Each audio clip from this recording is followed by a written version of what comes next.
de nuevo huyendo y sin tener dónde esconderse. Hermione sugiere que acampen en el bosque de Dean, uno de los lugares favoritos de la infancia.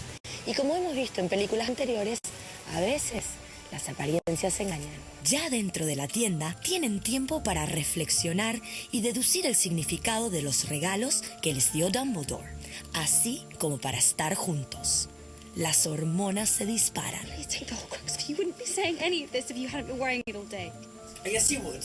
There's a moment in the film where, I don't know, Harry and Hermione kind of almost go somewhere, but very both sensibly kind of decide not to at the last minute. Ron's character has feelings for Hermione, so there's he gets a bit disillusioned in Harry's relationship with her, so he gets a bit lost and confused and jealous, and I think they all just become pretty worn out and tired. I think it's more a case that he left them and they got left on their own together for a few weeks, and they thought across that time because they were the only two people there. It's kind of a strange scene, and there's a lot of tension in it, so, I mean, it wasn't as awkward as having to kiss Rupert, but it was pretty weird, yeah.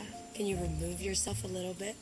Well, I try and be professional and get myself into character, but sometimes it's hard. Sometimes it's hard.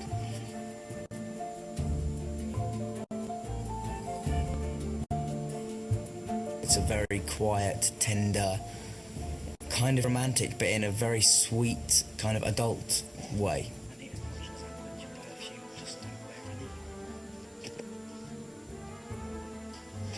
And he's not there, that in his mind it all keeps escalating and escalating. So it is a really good like side story, as it were, what you can read into, and you can see how Ron gets more and more agitated by the whole situation.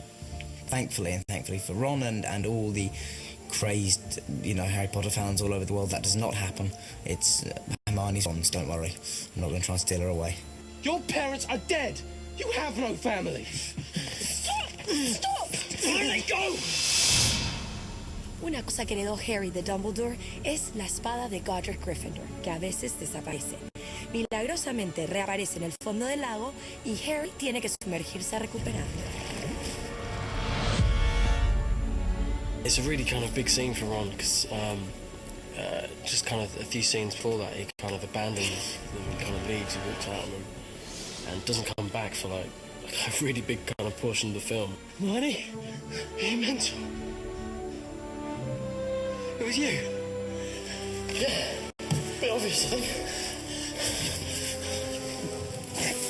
Yeah, he finally kind of comes back right at the right time and kind of pulls Harry out of this lake, and I destroy the Horcrux. It's kind of Ron's kind of very few kind of hero moments. So it was nice.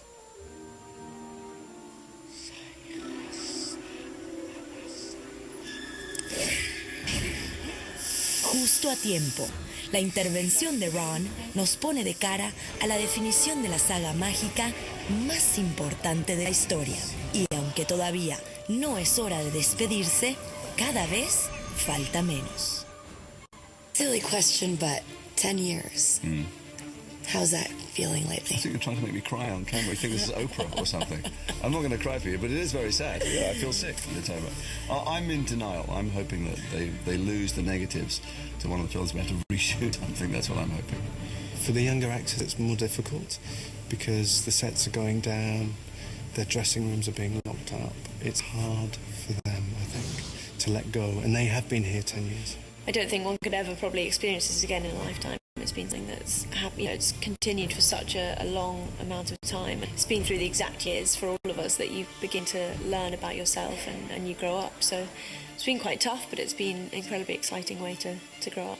Especially with Dan, Rupert and Emma, they want to sign off in a way which they can be proud of. They wanted to give it everything in these last two films, and they have. It just seems unreal that we could be part of something like this, because it's unique. It's never happened before in this way, and I doubt, not in my lifetime, it'll ever happen again.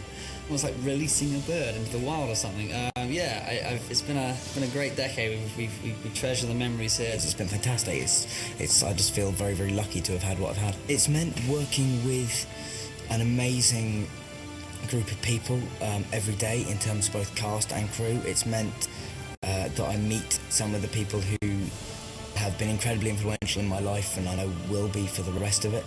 And in terms of my career and my job, it's given me every opportunity I get for the rest of my life will be, can trace its roots back to the fact that I got the job of Harry Potter when I was 10.